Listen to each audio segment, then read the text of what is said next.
Hola, ¿cómo están? Este es el podcast 938, el podcast del Centro de Estudios Pastorales. 938 por Mateo 938, donde Jesús nos enseña a pedirle al Padre que envíe obreros. Y de esto se trata estas conversaciones que estamos teniendo con hermanos, amigos que están diariamente comprometidos con la labor de hacer discípulos que hacen discípulos. Así que bienvenido a esta nueva conversación. Estoy acá con amigos que están trabajando en el Ministerio Pastoral. Nico Fuentes, allá en Puente Alto. ¿Cómo estáis? Bien, bien. Gracias por la invitación. No, ¿de qué? Son amigos que nos conocemos hace muchos años. Diego Pacheco. Gracias por recibirnos hoy día. Diego está a cargo de una iglesia en una parte de nuestra ciudad de Santiago que se llama Vitacura. ¿Cuántos años llevas ahí ya? Estoy hace 3 años a tiempo completo en Vitacura. Uh-huh. Y revitalizando. Sí, replantando. Es una replantación. La iglesia, cuando llegamos, estaba saliendo de una crisis y bien disminuida. Y bueno, la iglesia cambió de nombre. Y estamos hace 3 años en la replantación. Nos tocó la pandemia y todo. Veníamos hablando en el auto con Nico. Pero bien, el Señor ha sido fiel, como siempre. Y en tu caso, Nico, ¿en qué estás? Para que los que no te conocen. También comenzamos la plantación de la iglesia en Puente Alto hace 7 años, pero de manera oficial 5. Entonces estamos recién ahí. Y también, de nuevo, con la pandemia entre medio. Y como que este tiempo es volver de nuevo a recuperar esa presencialidad de antes, volver a la comunidad. Así que estamos muy animados. La gente también está muy animada en volver ahí a servir y a disfrutar la iglesia presencial. Muchas gracias por querer conversar hoy día con nosotros. Y me encanta poder conversar con ustedes porque están obviamente con las manos en la masa, en la labor constante de hacer discípulos que hacen discípulos, ¿ya? Y ustedes han estado trabajando esto en su iglesia locales, pero también de manera conjunta. Cuéntanos un poquito de estos entrenamientos a los cuales están siendo parte, cómo se llama, de qué se trata un poquito para los que no conocen el trabajo. Ha sido entretenido porque es algo que nace natural, ¿ya? Deseo de crecer primero en tu iglesia local, de manera misional, discípulo y todo. Y nos hemos ido uniendo más y más con Diego y nos hemos encontrado más sirviendo juntos en esta labor, levantando, no quisiera ocupar la palabra ministerio, pero sí una cultura de líderes que quieren trabajar en la misión local. Cómo levantar una iglesia misional, no solo de nombre, sino en la cancha, cómo levantamos personas, animamos a personas a ser misioneros en su vida diaria. Entonces, en ese sentido, estamos tratando de juntar líderes para hablar estos temas con material práctico. Entonces, bueno, ahí contigo hemos estado tratando de levantar eso. Entonces, probablemente los que nos están escuchando están todos de acuerdo que Jesús nos dijo que teníamos que ser discípulos y parecía ser que nadie podría de alguna manera oponerse a eso, ¿sí o no? Pero hagamos una cosa, no demos nada por sentado, ¿ya? ¿Por qué estamos llamados a ser discípulos? A ver, Diego, si es que existe tal cosa como una teología del discipulado, o no sé, ¿por qué hacer discípulos? Bueno, hay una manera complicada de hacerlo y una manera fácil. Vamos fácil. Déjame empezar con la fácil. Creo que cuando abrimos el primer libro de la Biblia, del Nuevo Testamento, Mateo, este registro de Mateo comienza en el capítulo 1 con este llamado de Jesús hacia sus discípulos. Y él les dice, vengan, síganme, yo los haré pescadores de hombres. Y esa frase a veces la interpretamos conforme a nuestra propia idea moderna de lo que significaría ser pescadores de hombres, y a veces incluso somos percibidos por aquellos que nos ven como una suerte de panfleteros de Jesús, ¿no? Como proselitismo. Pero hacia el final del Evangelio de Mateo, de hecho creo que el último párrafo del Evangelio de Mateo es Jesús resucitado diciéndole a sus discípulos, se me ha dado toda autoridad, vayan y hagan discípulos. Es más largo que eso, pero en eso, esa frase, hagan discípulos, no es una cosa particularmente distinta de vayan y síganme y sean pescadores de hombres. Me da la impresión de que a lo largo de Mateo, estos pescadores de hombres son entrenados como pescadores de hombres. Y al final de su entrenamiento les dicen, bueno, ahora entienden, ahora vayan y hagan discípulos. Cuando el discipulado, entonces, no podemos definirlo extra bíblicamente, ¿cierto? No es un programa, no podemos reducirlo a un currículum, aunque nosotros a veces usamos el lenguaje en la iglesia, ¿no? Y decimos, ¿sabes qué? Vamos a tener un curso de discipulado, que me parece nefasto ese lenguaje a veces, porque lo reducimos y la gente, los nuevos entienden, entonces, discipulado es un curso. Pero resulta que estos discípulos caminaron 3 años con Jesús. Jugaron, durmieron, pelearon, fueron corregidos, fueron animados, vieron, experimentaron a Jesús y su carácter constantemente en la vida durante 3 años. Y al final de ese proceso, Jesús les dice, vayan y hagan discípulos. Ahora están listos para ser pescadores de hombres. Entonces el discipulado para mí es seguir a Jesús en todas las áreas de la vida, mientras somos influencia de bendición para aquellos que nos rodean. Entonces es mucho más amplio que algo que ocurre 1 hora a la semana en una clase, por decirlo de alguna manera. Ahora, cuando tú dices que fue al final del proceso, cuando Jesús lo envía, ¿quiere decir que nosotros tenemos que esperar que llegue un final de un proceso antes de enviar a estos discípulos? No. A ver. Lo que estoy tratando de decir, mi punto, y creo que es el punto de Mateo, es que ellos tenían una imagen clara de lo que era el discipulado. ¿Ya? Y esa imagen clara tenía patitas, no se reducía, lo estábamos hablando antes de empezar, ¿no? Esta idea de la teoría y la práctica. Nosotros tendemos a pensar en el discipulado como un catecismo, ¿cierto? Como un tiempo de preparación teológica inicial para los nuevos convertidos, quizás. Pero parece ser en la Biblia que el discipulado y el discípulo es una cuestión muy aterrizada. Es una manera de vivir la teología. Pero también hay catecismo, ¿o sí, no? Por supuesto. Por supuesto. Pero por eso digo, no estoy peleando contra el hecho de que apartemos horas en nuestra agenda y cursos para estudiar la Biblia con intencionalidad. Lo que sí estoy diciendo es, no deberíamos reducir el discipulado o la vida del discípulo a esos momentos. Y eso complica todo el escenario con pastor. Definitivamente. ¿Sí o no? Definitivamente. Amén, hermano.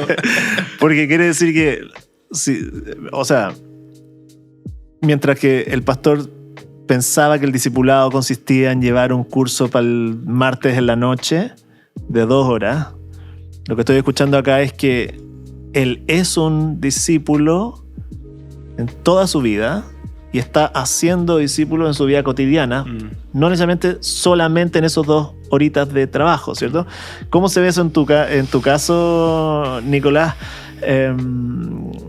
De no reducir ese discipulado solamente a las 2 horas. A ver, cuéntanos un poquito cómo se vive esta vida de voy a partir como comentando lo que yo también experimenté. ¿Ya? Porque en mi caso, antes de estar en el ministerio pastoral, tuve la bendición de seguir a un amigo pastor que me llevaba a pasar tiempo con él en su ministerio, y no solo en su ministerio práctico laboral, sino también familiar, en toda su vida. Entonces, personalmente tuve acceso a ver cómo vive un pastor en todo tiempo, en toda la semana. Entonces, eso personalmente me ayudó mucho a entender el ministerio antes de pensar en formarme como formalmente, digamos. Claro.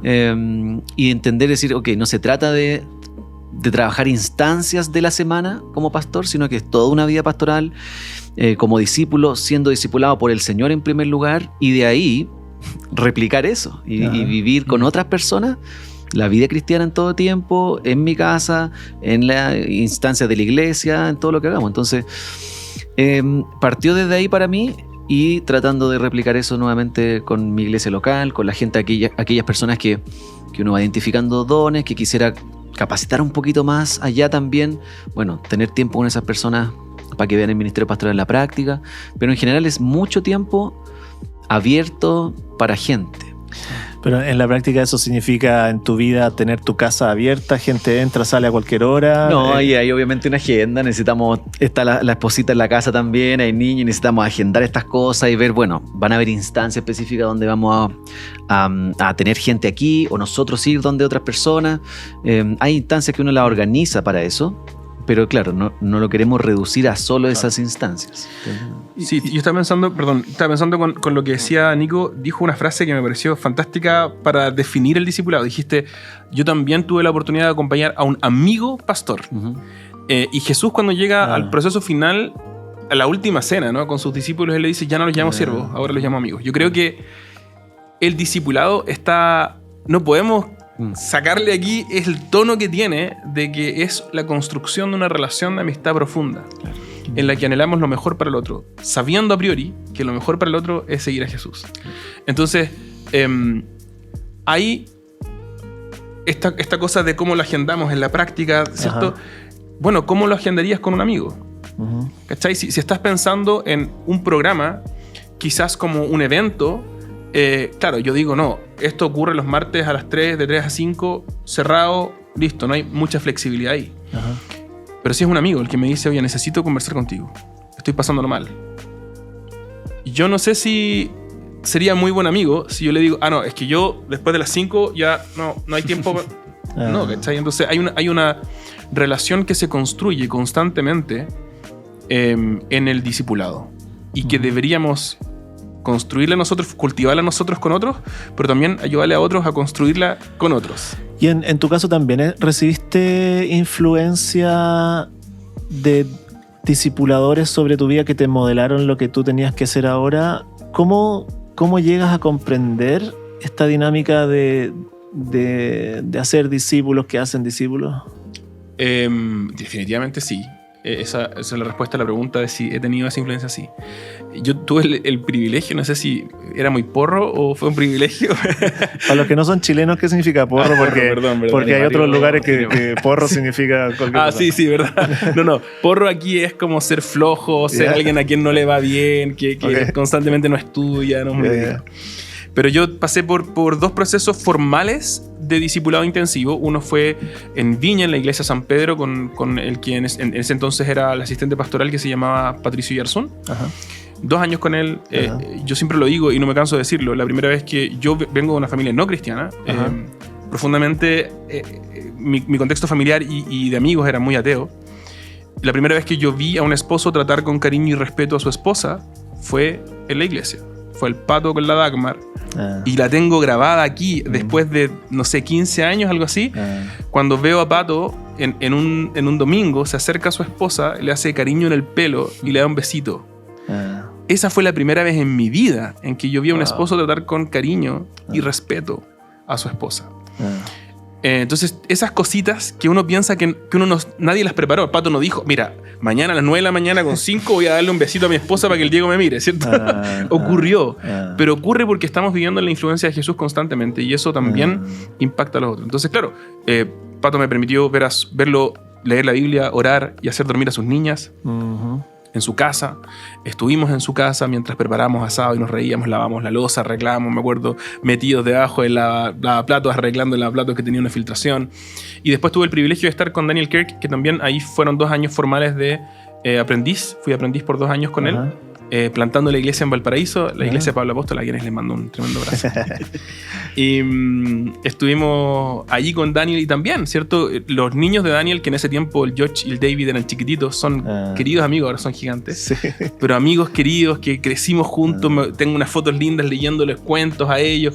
Toda la vida familiar es modificada. Por eso quiero decir que cuando mi experiencia ha sido lo que hablábamos antes, el discipulado nunca falla. ¿Cachai? Cuando tú ves esta realidad de Juan 15 y dices el discipulado es amistad, es relación, es abrir la vida entera a la influencia de Jesús en mi vida y por medio de mi vida, nunca falla, porque obviamente Daniel y Pato tienen cosas, y yo y tú y todos tenemos cosas que decimos, chuta, aquí la embarré, no hice esto bien, esto no lo dije bien, pero en una relación, en los propósitos de Jesús, en esta manera de hacer discípulos, no fallan. En una clase quizás, en una clase quizás la única vez que alguien te escuchó hablar de Jesús o de la Trinidad o lo que sea, quizás dijiste algo que no era muy adecuado y después dices, chuta, la embarré y ya pasó.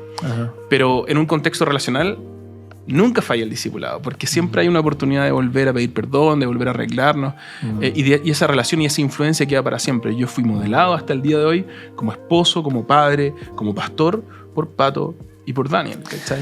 Entonces es tan importante igual ver que lo que ocurre en la iglesia local, ¿cierto? Hay personas que nos están escuchando hoy día que están diciendo, ¿cómo implemento yo discípulos que hacen discípulos? Y lo que estamos escuchando acá, que quizás es mucho menos complejo de lo que están imaginándose, pero a la vez mucho más desafiante en el sentido que abarca toda tu vida. Claro. ¿Cierto? O sea, va a implicar quizás abrir la casa, abrir tu vida, invitar a otros a pasar tiempo contigo y ahí que pasen cosas que tú no te esperáis que pasen, inesperadas. Un accidente en auto, ¿cierto? La vida real. La vida real. El mundo caído. La vida Como vivimos ahí juntos. Sí. Y entonces, pero Jesús también dijo, enseñándoles todas las cosas que yo les he enseñado. También hay una labor, por eso yo te decía recién, hay también una labor formal. De tarde o temprano quiero que la verdad de Cristo sea impartida en la siguiente generación, ¿cierto? ¿Cómo se aterriza eso también en la vida práctica? En sus casos, a ver cómo ocurre esta relación entre lo informal de la vida cotidiana, viviendo Jesús juntos, pero también la parte formal, de pedagógica. La misma palabra nos dice que tenemos que las personas que están a cargo de la iglesia de Cristo deben ser capaces de enseñar. ¿Cómo se vincula eso en tu caso, Nico? En mi caso, lo que yo he tratado de fomentar mucho en nuestra iglesia local es que, primero, no tienes que ser un experto para poder discipular a otro. ¿Ya? Si eres cristiano, y como dice 1 Pedro, o 2 Pedro, Dios te ha dado todo lo necesario. Entonces, tienes todas las capacidades para poder, en lo que tú sabes y lo que Dios te ha dado, poder enseñarle a otro cómo vivir la vida cristiana. Okay. Eso en primer lugar, y lo tratamos de fomentar constantemente. Después, obviamente, dentro de nuestra vida formal de iglesia, de las cosas que queremos hacer, tratamos de generar ese crecimiento discipulado de una manera lo más orgánica posible. Obviamente, ponemos instancias donde queremos ser intencionales en juntarnos y vernos y promover ahí la relación, como decía Diego, remarcando esa palabra, relacional, pasar tiempo juntos, pero en instancias donde nos gusta estar a todos ahí. No necesariamente generar una reunión formal de ahora vamos a aprender esto, que no está mal, pero tratar de generar el espacio, el contexto en donde podamos crecer juntos, donde nos gusta hacer, donde nos movemos. Por ejemplo, una de las cosas que más nos gusta hacer en la iglesia es tener pequeños grupos que le llamamos, como quizás muchos conocen, comunidades misionales, donde son pequeños grupos que nos juntamos en la semana a pasar tiempo juntos, leer la Biblia, animarnos uno a otro y también planificar juntos la misión.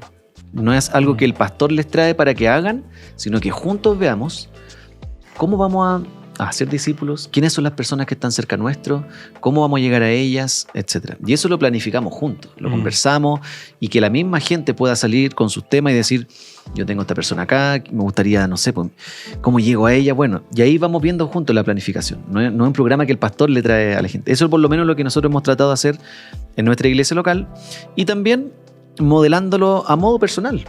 Algo que no puedo pedirle que sean discípulos y yo mismo no estar viviendo el discipulado, es decir, juntarme con personas, capacitar personas. Entonces, y eso también implica un proceso no corto ni rápido, es un proceso largo, pasar mucho tiempo con gente. Anoche mismo estuve con un amigo que a raíz de una conversación dijimos, juntémonos, y empezamos a juntarnos toda la semana, leyendo junto la Biblia, que él es un cristiano maduro, pero necesitamos seguir tratando temas.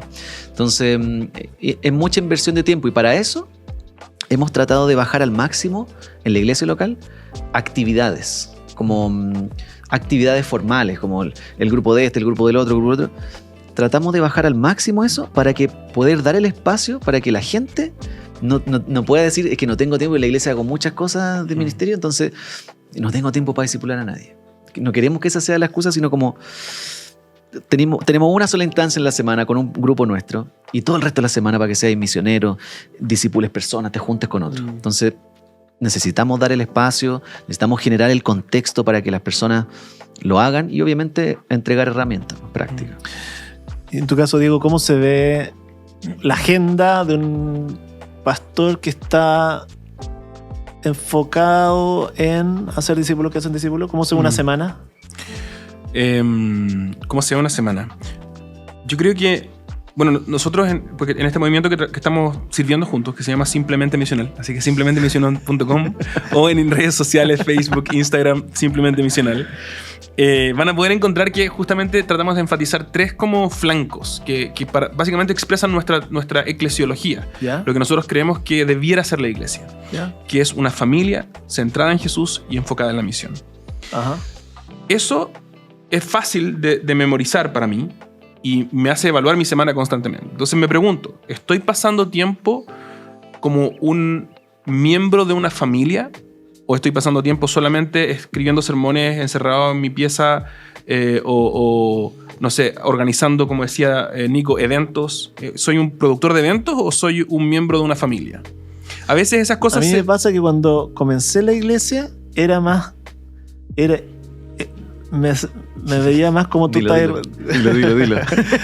Pasaba mucho, me sentía más familia. Mientras más la iglesia ha ido creciendo o van pasando años, me he sentido más organizador de cosas. Quizás hay otros que me están escuchando y que están sintiendo, empatizando conmigo, pero ¿por qué pasa eso? Ya, tengo que volver al concepto de familia, pero dale. Sí, te interrumpí.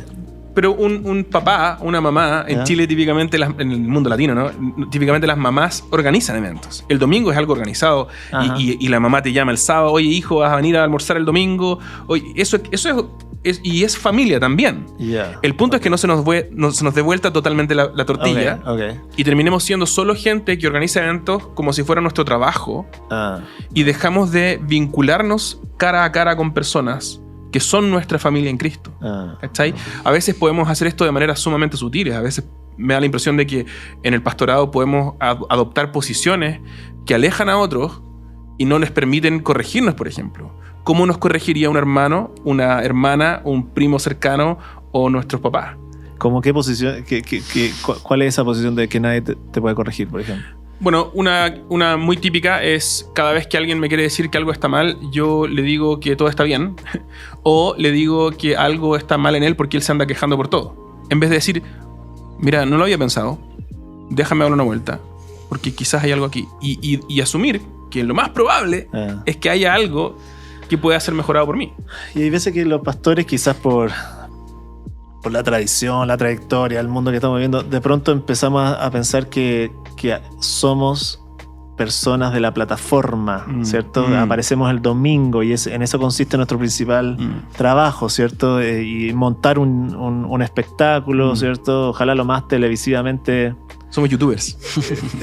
Sexy, como para que realmente más y más personas puedan vernos y seguirnos en las redes sociales, bla, bla, bla. Sí. Pero eso distrae profundamente de lo que estoy escuchando hoy día. Es la labor de un pastor que quiere hacer discípulos que hacen discípulos. O sea, bajarse de la plataforma y empezar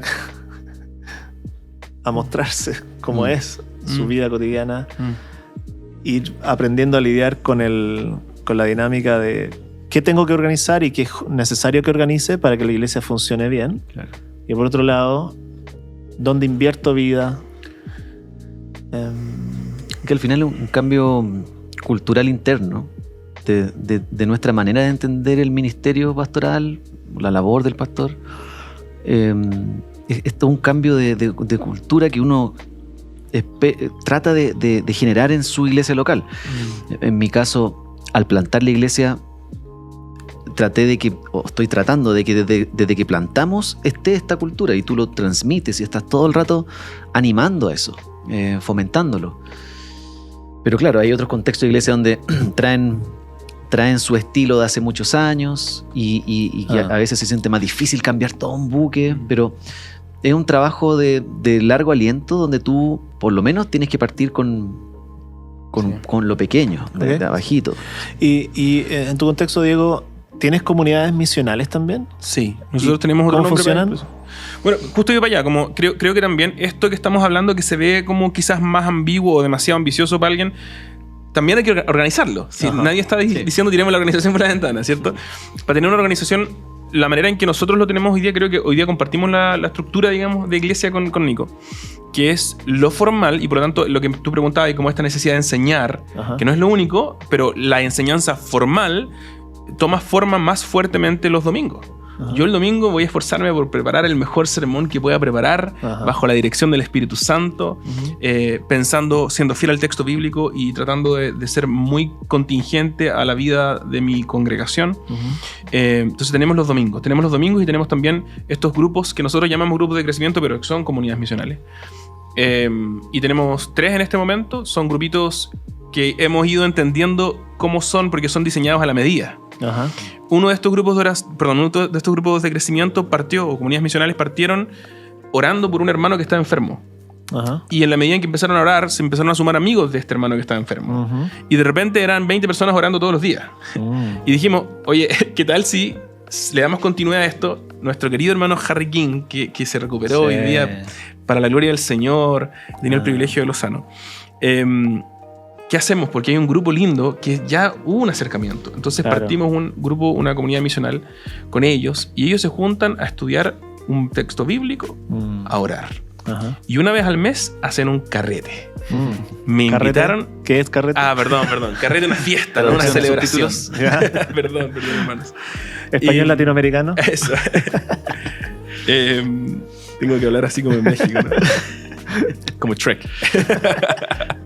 Y me invitaron hace como 2 semanas a su celebración. Wow. Y una paella espectacular, rica. Ahí comimos, disfrutamos, conversamos, nos conocemos, compartimos. No hablamos solo de qué te parece el texto bíblico. Hablamos de cómo está tu vida, hablamos de conocerte, cómo es tu relación con tu hijo, cómo es tu relación con tu papá, cómo es tu relación con tus hermanos. Y eso ocurre bajo la influencia de la palabra de Dios. Entonces poco a poco empezamos a meternos en esas áreas de la vida y llevar la influencia de Jesús en esas áreas de la vida. Entonces tenemos esos grupitos y tenemos hoy día 3 de esos grupitos y más o menos la misma dinámica. Si hay un pastor que está en su iglesia local y está primera vez escuchando esto, ¿qué le recomendarían que es lo primero que tiene que hacer para empezar a ser discípulo? Lo primerísimo. Orar como... Claro, estoy pensando en esa persona y que quizá, como dices tú, está escuchando por primera vez. No hay nadie, no tiene nadie. No tiene nadie, está en un contexto donde esto se ve imposible. No sé, me estoy poniendo en esos zapatos. Primero, no colapse, ¿no es cierto? Quizás antes de orar, no colapse, tranquilo. El contexto general de nuestra iglesia y, bueno, el Señor está a cargo al final. Okay. Y segundo, bueno, orar 9:38, ¿cierto? Señor, envía oración. Sí, y nosotros vimos fruto de esa oración. Cuando en algún momento nos pasó eso, no teníamos mucha gente y me encontraba haciendo todas las cosas. Señor, mándanos gente. Fue una oración desesperada, no necesariamente como, bueno, yo sé que tengo que orar esta hora. Fue desesperado. Ajá. Y el Señor mandó gente y empezaron a crecer discípulos, gente madura a servir. Entonces, yo creo que primero eso, no desesperen. Y para eso este podcast, para ayudar, para animar.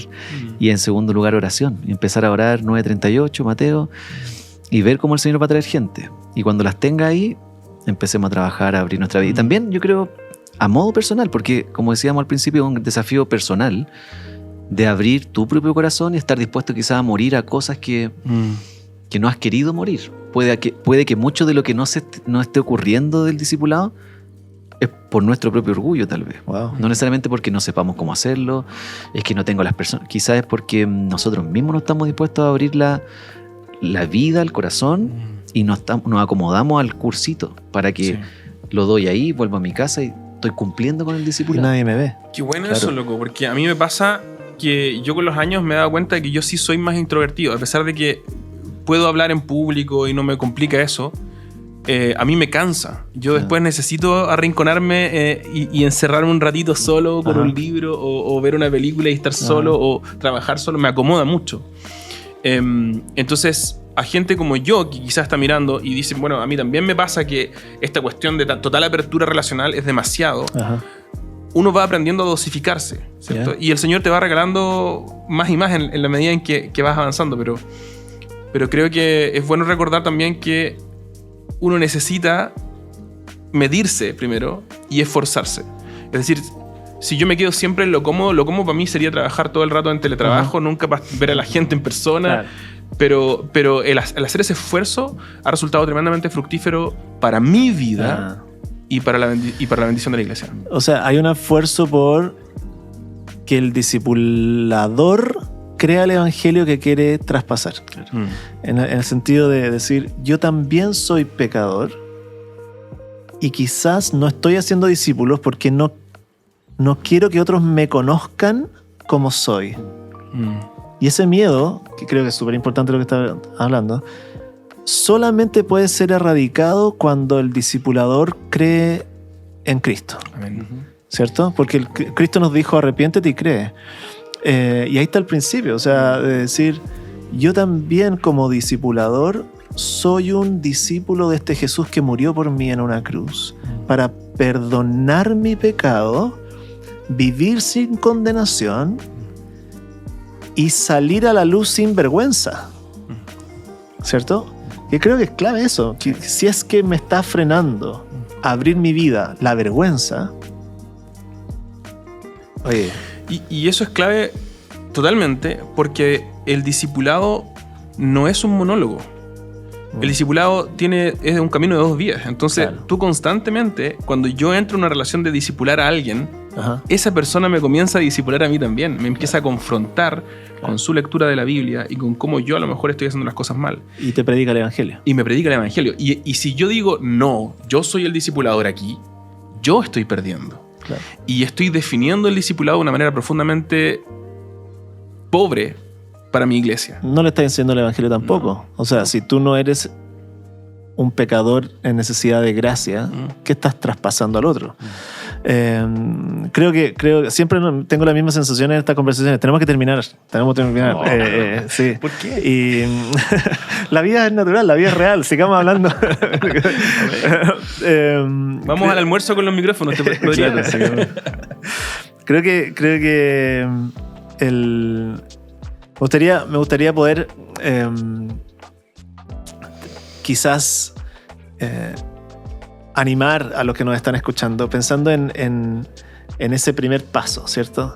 Si no tienes a nadie alrededor, Nico nos decía, bueno, ora, que no pande el cúnico, como decía nuestro querido Chavo, sino que tranquilízate y ora, y de ahí lánzate.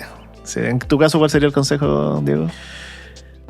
Voy a volver a hacer marketing. A ver, dale, tenemos una llamada mensual ¿ya? Donde tenemos ayuda estratégica de nuestro querido Todd Moore, que es un asesor en misión, ha estado en distintas partes del mundo y una vez al mes se junta con un grupo de nosotros y pasamos por distintas conversaciones que nos van a ayudar a entender cómo aplicar estas cosas a la vida real de la iglesia. Yeah. Y también tenemos en Simplemente Misional estos grupitos que estamos conformando donde estamos haciendo mentoreo.